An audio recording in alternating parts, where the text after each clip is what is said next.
Assalamualaikum warahmatullahi wabarakatuh. Alhamdulillahirabbil alamin. Uh,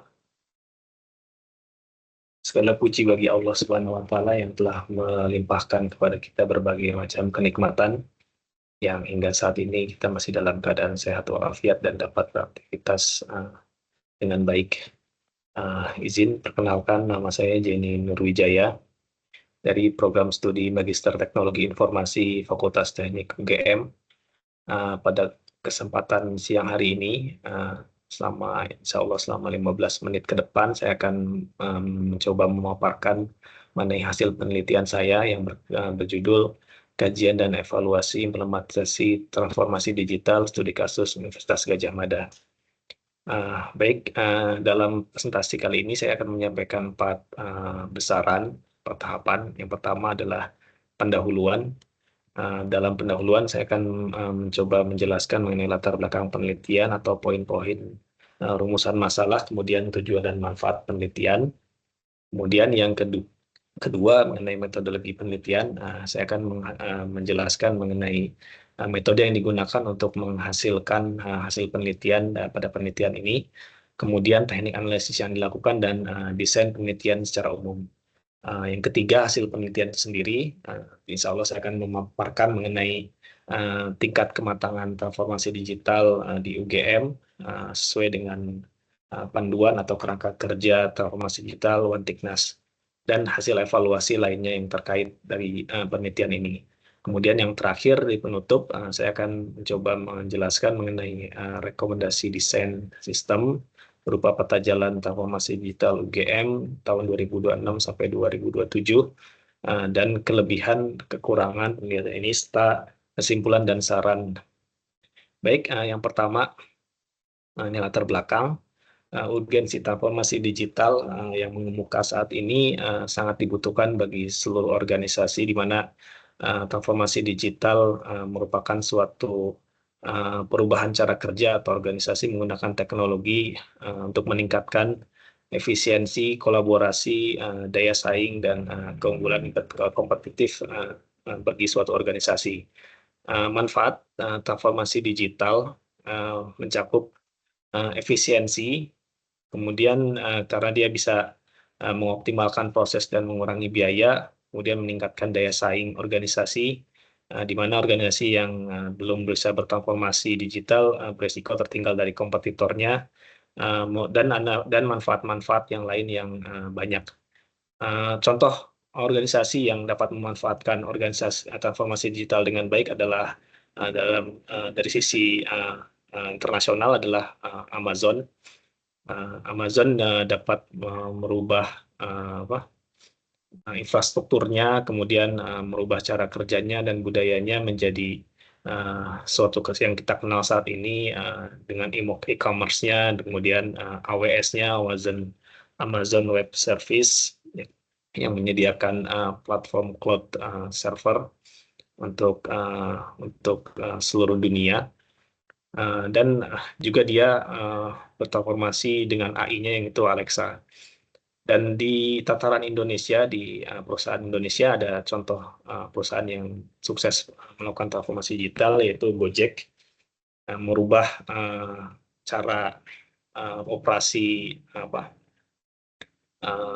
taksi online atau Gojek dari konvensional menjadi berbasis digital, dan Gojek itu juga menggabungkan atau berkolaborasi dengan UMKM sehingga menghasilkan platform-platform yang lain seperti GoFood, GoMessage, GoClean, dan lain sebagainya, sampai dia menggunakan platform GoPay-nya untuk ini sebagai inklusi ekonomi.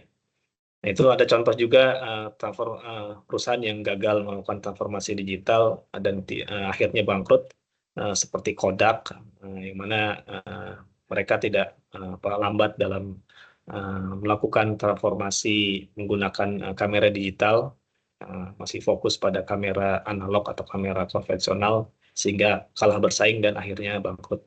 Kemudian juga ada contoh yang lain, Nokia yang gagal bertransformasi maksudnya transformasi merubah uh, uh, platformnya yang fokus pada tidak fokus pada teknologi yang ada saat itu, yaitu Android yang sedang akan berkembang.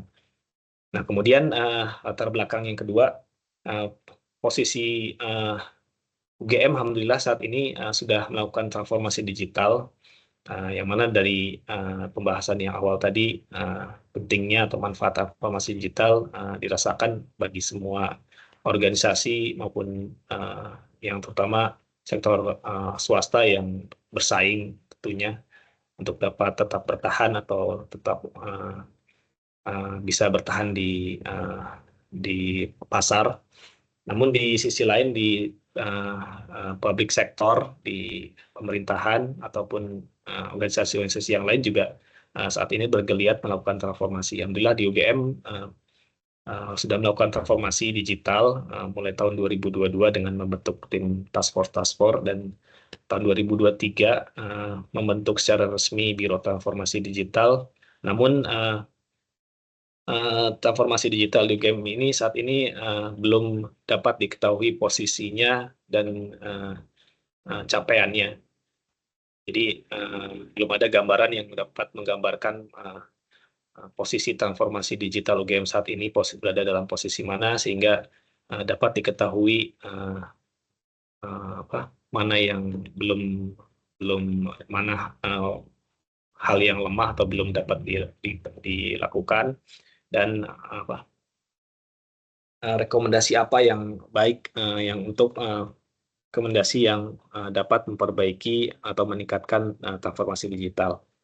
Kemudian latar belakang yang ketiga, masih sedikitnya penelitian terkait evaluasi transformasi digital di Indonesia, di mana saat ini baru ada dua peneliti yang melakukan evaluasi transformasi digital di Indonesia. Yang pertama adalah Lutfi Hakim pada tahun 2022. Dia melakukan penelitian dengan tema evaluasi progres transformasi digital di PPK GBK atau Gelora Bung Karno menggunakan model McKinsey. Dan yang satunya adalah Muhammad Akmal Juniawan pada tahun 2023. Dia melakukan penelitian dengan tema evaluasi transformasi digital menggunakan GovTech Maturity Index, studi kasus pada Pusdatin Kementerian PUPR. Nah, berdasarkan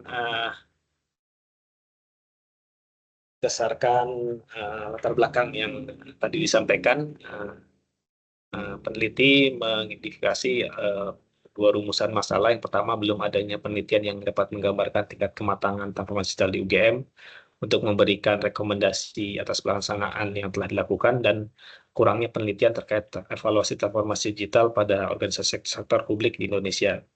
Sehingga tujuan penelitian ini adalah peneliti ingin mengetahui tingkat kematangan transformasi digital yang dilakukan, kemudian dapat menggambarkan faktor atau indikator apa saja yang mempengaruhi keberhasilan transformasi digital di UGM, indikator-indikator apa saja. Kemudian yang ketiga, memberikan rekomendasi perbaikan bagi UGM.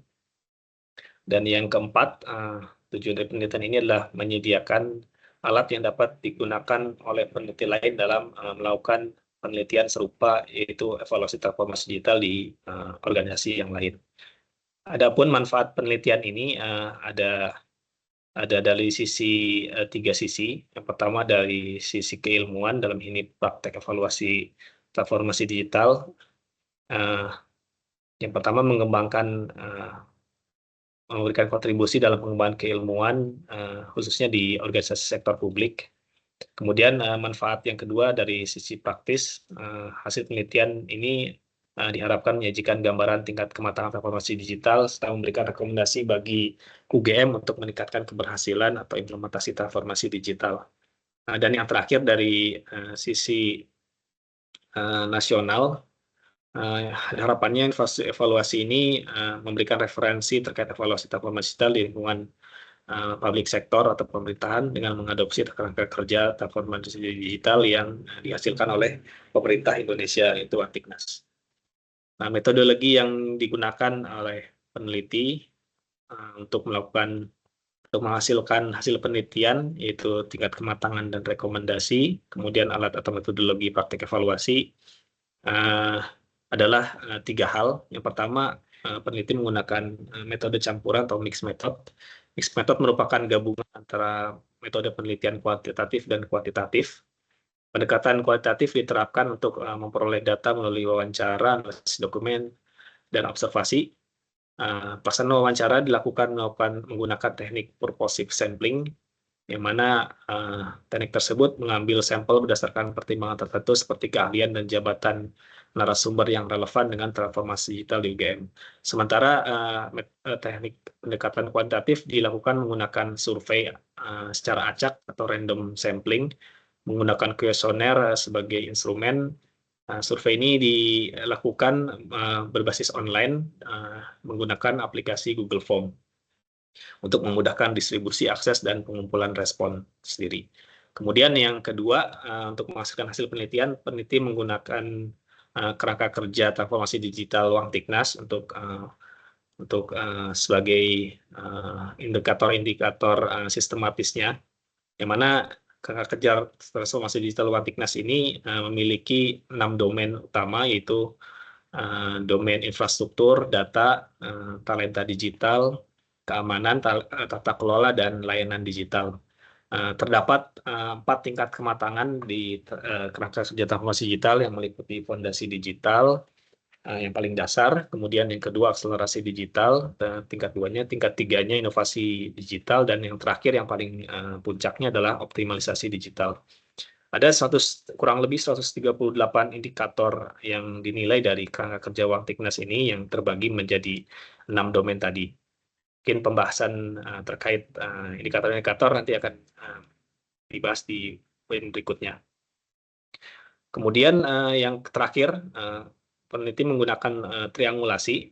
Menurut Creswell dan Clark tahun 2017 menyebutkan bahwa triangulasi dapat melibatkan integrasi data kualitatif dan kuantitatif, termasuk data survei, untuk memberikan pemahaman yang lebih komprehensif tentang penelitian. Triangulasi melibatkan penggunaan berbagai metode sumber data dan metode untuk meningkatkan kredibilitas dan validitas temuan penelitian.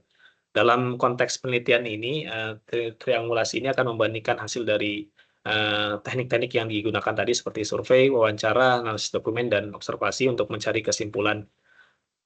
Nah, baik. Untuk berikutnya, ini metode analisis. Metode analisis dari mulai tiap tahapan saya santumkan di sini. Dari identifikasi masalah menggunakan root cause analysis seperti yang tadi disebutkan di awal di latar belakang.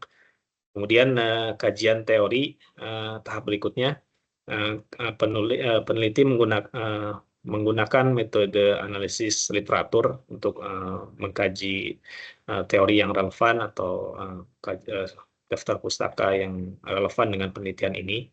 Kemudian di tahap ini juga peneliti mengambil atau memilih kerangka kerja yang tepat yang akan digunakan dalam penilaian tingkat kematangan.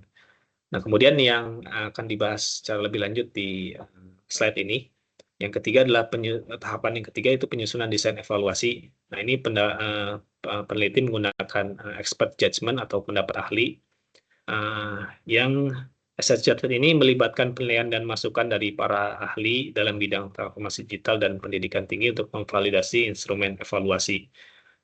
Ahli di sini menilai relevansi, kejelasan, dan kelengkapan item-item dalam instrumen evaluasi yang tadi di mana menggunakan kerangka kerja Wangtiknas, yang mana dalam pendapat ahli ini kurang lebihnya dari sisi kerangka kerja itu mana yang nanti dapat digunakan, dia tiap indikatornya mana yang bisa digunakan menggunakan teknik survei kah atau wawancara kah atau dua teknik yang lain. Nah, itu kami meminta pendapat ahli untuk memfinalisasi desain evaluasi. Kemudian dari pendapat ahli juga kami mendapatkan unit-unit mana yang kira-kira mempunyai data-data yang dibutuhkan untuk penilaian. Kemudian yang kedua terkait pengumpulan datanya. Nah, ini tadi sempat sekilas dibahas. Dalam penelitian ini Kami menggunakan dua sumber data utama. Yang pertama adalah survei yang menggunakan kuesioner tadi dengan metode random, dan dihasilkan 598 responden yang valid, yang dapat dianalisis berikutnya menggunakan teknik-teknik analisis kuantitatif seperti statistik, kemudian uji validitas dan reliabilitas, sampai dengan uji hipotesis. Kemudian yang kedua, purposive sampling dalam hal wawancara, pengambilan sumber data wawancara, yang mana tadi sempat dibahas juga. Purposive sampling yang digunakan dalam penelitian ini adalah menguji atau memetakan narasumber-narasumber yang relevan dan kompeten dalam yang bisa diambil datanya, atau dapat memberikan data yang valid. Kemudian tahapan analisis data tadi seperti bahas, datanya yang kuantitatif menggunakan statistik dan yang kualitatif menggunakan analisis konten. Sedangkan untuk konfirmasi pembahasan menggunakan metode analisis triangulasi data. Dan yang terakhir dalam penetapan rekomendasi dan penyusunan laporan, peneliti menggunakan gap analysis, yang mana gap analysis ini metode yang digunakan untuk mengidentifikasi kesenjangan antara kondisi saat ini dan kondisi yang diinginkan dalam proses transformasi digital di UGM. Jadi mana-mana temuan yang masih kurang dari indikator kerangka kerja transformasi digital Wantiknas dihubungkan dengan kondisi yang seharusnya ada, dan sehingga dihasilkan sebuah rekomendasi perbaikan. Baik, untuk desain penelitiannya itu sendiri, peneliti menggunakan metode studi kasus, yang mana ada Ian dalam bukunya yang berjudul Case Study Research and Application Design and Method, menjelaskan bahwa studi kasus merupakan salah satu pendekatan penelitian kualitatif yang berfokus pada pemahaman yang mendalam tentang suatu fenomena dalam konteks tertentu. Sehingga melalui metode studi kasus ini, peneliti dapat menyelidiki secara komprehensif dan sistematis suatu kasus. Kemudian yang kedua, tujuan penelitiannya dari sisi applied research atau penelitian terapan, yang bertujuan memecahkan masalah praktis dengan memberikan solusi konkret. Berdasarkan rancangannya digunakan pendekatan exploratory dalam hal ini, karena metode ini memberikan fleksibilitas serta tidak terikat pada suatu metode yang kaku, sehingga memungkinkan penyusunan proses sesuai kebutuhan penelitian. Teknik pengambilan data tadi sudah sampaikan, random sampling dan purposive sampling.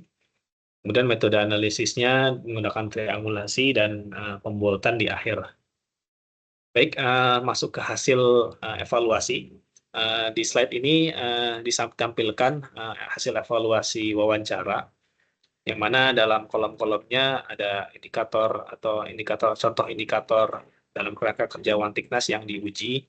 Misalnya dalam II 16 atau indikator infrastruktur nomor 16, uraiannya apa? Yang mempromosikan penggunaan teknologi digital melalui roadshow, sosialisasi, atau diskusi. Nah, ini dihadapkan hasil dari pengumpulan data kualitatif berupa wawancara dari beberapa narasumber sebagai berikut. Contohnya, wawancara dengan Kepala Biro Transformasi Digital mendapatkan hasil seperti ini. Sudah bahkan sangat masif dilakukan, biasanya di informasi atau berita terkait promosi menggunakan penggunaan teknologi digital akan diupload di berita pada website UGM. Nah, ini contoh jawaban yang mana dapatkan dari hasil wawancara. Dan begitu pula indikator-indikator yang lain yang jumlah 138 tadi. Tapi dalam penelitian ini hanya digunakan 113 indikator kerja Wantiknas, karena sekitar 23 indikator itu kurang sesuai untuk diterapkan di tataran UGM, karena indikator-indikator itu sebenarnya hanya bisa mengukur tingkat pemerintahan seperti pemerintah Indonesia, yang mana ada indikator-indikator seperti pembuatan satelit, kemudian kolaborasi dengan pemerintah daerah atau pengurusan pajak dan lain sebagainya, yang mana itu tidak bisa diukur dalam ranah organisasi UGM. Baik, kemudian hasil evaluasi survei seperti ini. Di hasil evaluasi survei ini peneliti mengidentifikasi pertanyaan atau pernyataan survei yang yang diberikan kepada responden, mana yang cocok atau yang mewakili atau bisa menjawab indikator pada uraian inisiatif di kerangka kerja. Misalnya dalam pertanyaan survei, saya pernah mendapatkan edukasi terkait literasi, analisis, dan visualisasi terkait data. Nilai rata-rata survei di sini 3,49, yang mana peneliti menggunakan skala Likert dari 1 sampai 5. Dan peneliti mengambil justifikasi poin 3,5 ke bawah itu menyatakan atau dinyatakan tidak memenuhi, sedangkan 3,5 ke atas dinyatakan memenuhi. Dan contohnya ini yang 3,49 ini tidak memenuhi, sehingga untuk hasil evaluasi survei di indikator uraian inisiatif ID nomor 21 memberikan pelatihan untuk pengambilan keputusan dan untuk pengambil keputusan dan pejabat dalam meningkatkan literasi digital ini tidak memenuhi.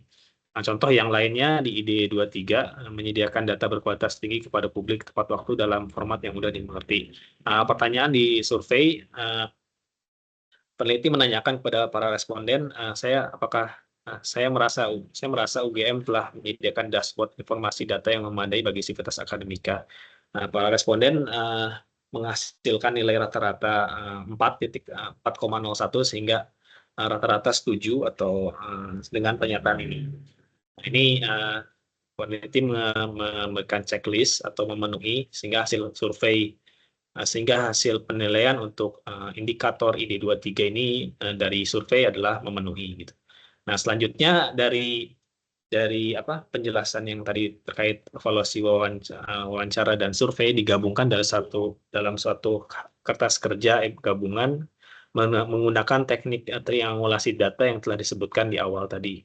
Nah, ini contohnya dari domain layanan digital di pertanyaan IP 8 ini mengembangkan pendidikan digital. Nah, dari pertanyaan di wawancara memenuhi, kemudian dari survei memenuhi, sehingga yudisium akhirnya memenuhi, dan akhirnya karena sudah dibobot tiap domain, kemudian berapa bobotnya tadi dari pembobotan tadi, teknik pembobotan, maka dia didapatkan nilai akhir dari satu indikator ini adalah 0,0076, dan nanti akan dijumlah ke bawah menghasilkan nilai poin akhir dari domain layanan digital dan domain-domain yang lain. Nah, ini contoh yang kuning ini adalah IP 9 contohnya.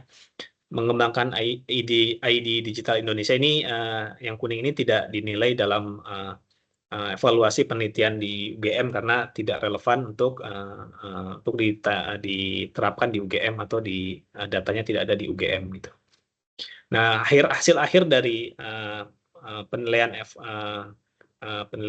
tingkat kematangan tadi atau evaluasi transformasi digital dapat digambarkan dalam slide ini, yaitu dari 6 domain ini ada berapa indikator, dan indikator yang telah memenuhi ada berapa. Nah, kemudian di sini ada bobotnya tiap domain yang didapatkan dari teknik pembobotan, yang mana bobot domain keamanan paling tinggi di sini sebesar 27%. Kemudian yang kedua bobot infrastruktur 21%, dan bobot yang lain. Dan bobot yang paling rendah adalah bobot talenta digital. Nah, di mana pembobotan ini peneliti dapatkan dari perhitungan atau survei kuesioner yang diajukan kepada para responden, yang mengukur mana menurut para responden domain mana yang paling penting bagi implementasi transformasi digital UGM. Nah, dari nilai yang tadi didapatkan dari kertas kerja induk, didapatkan nilai tiap domain. Misalnya di infrastruktur jumlahnya nilainya 18,37, sehingga persentase memenuhinya 88%, dan seterusnya, sehingga dihasilkan total nilai dan total capaian level total nilainya tingkat kematangan transformasi digital di UGM. Kemudian hasil evaluasi lainnya dari evaluasi transformasi digital ini mendapatkan tantangan, hambatan, dan masukan terkait transformasi digital, yang mana tantangannya yang signifikan adalah beberapa sistem masih belum terintegrasi dengan baik, yang menyebabkan ketidakkonsistenan data di seluruh unit.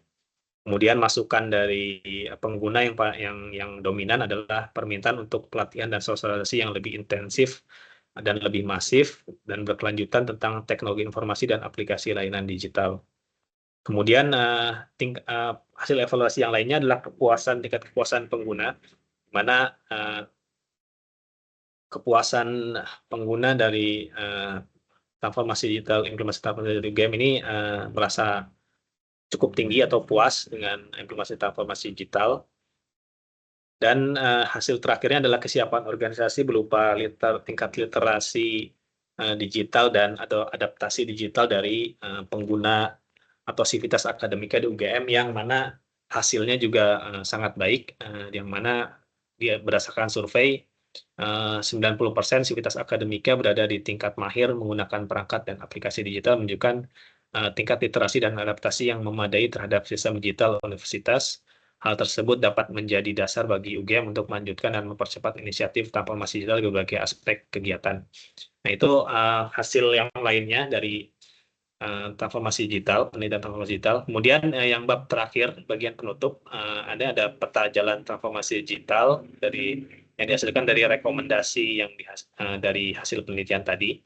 Untuk tahun 2026, peneliti memilih tema pengembangan kapasitas, yang mana dari rekomendasi yang dihasilkan dipetakan mana yang dapat dilakukan di lebih awal atau di semester 1 dan semester 2.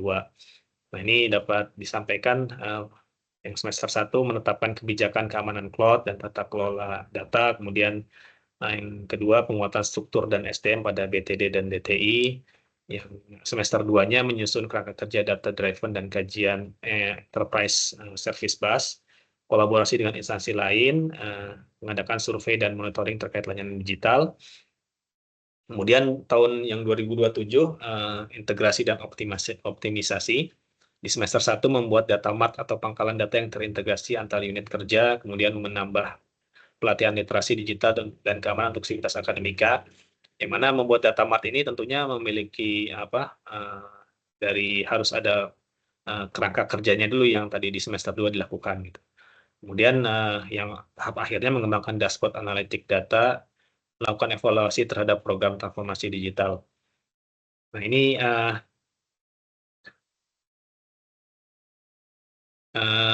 desain sistem yang bisa direkomendasikan oleh peneliti bagi untuk perbaikan transformasi digital di UGM.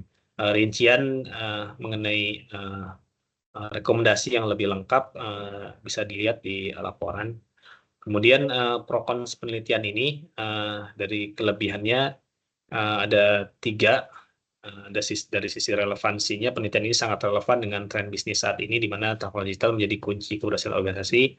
Kemudian dari sisi holistiknya, penelitian ini mencakup berbagai aspek atau domain transformasi digital, sehingga diharapkan dapat memberikan pemahaman yang komprehensif.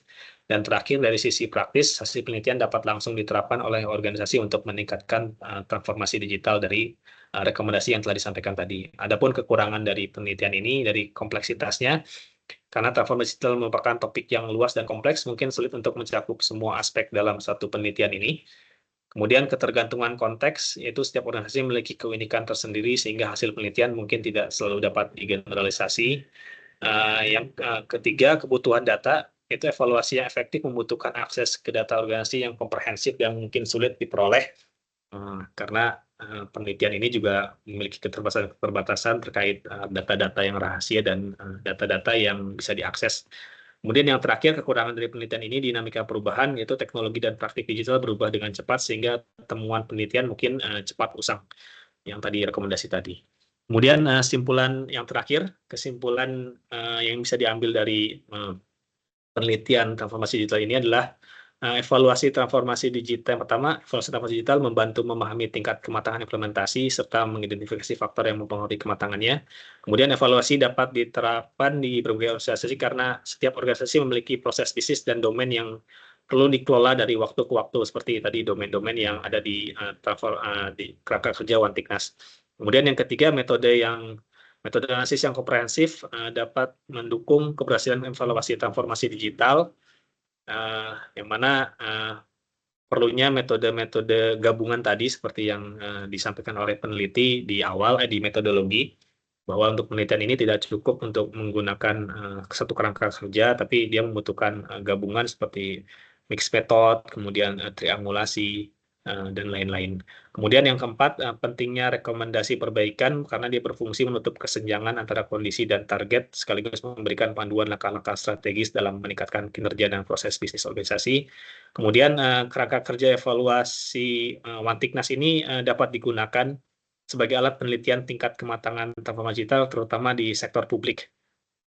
Kemudian yang terakhir, saran dari penelitian ini, yang pertama adalah memperluas evaluasi transformasi digital ke organisasi lain, terutama di sektor publik, agar manfaat praktisnya dapat lebih dirasakan secara luas.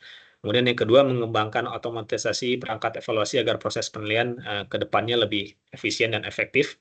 Yang ketiga, menambahkan analisis faktor eksternal seperti regulasi, tren pasar, dan dinamika global yang dapat mempengaruhi proses transformasi digital.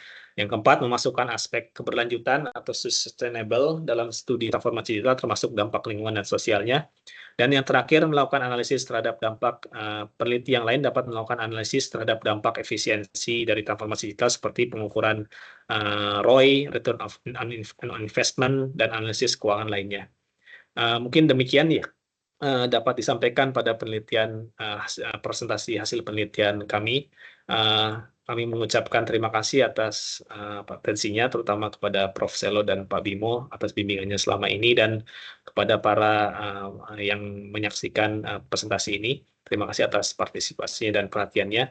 Kemudian mohon maaf apabila ada kekurangan atau kesalahan kata selama presentasi ini. Wabillahi taufiq wal hidayah. Assalamualaikum warahmatullahi wabarakatuh.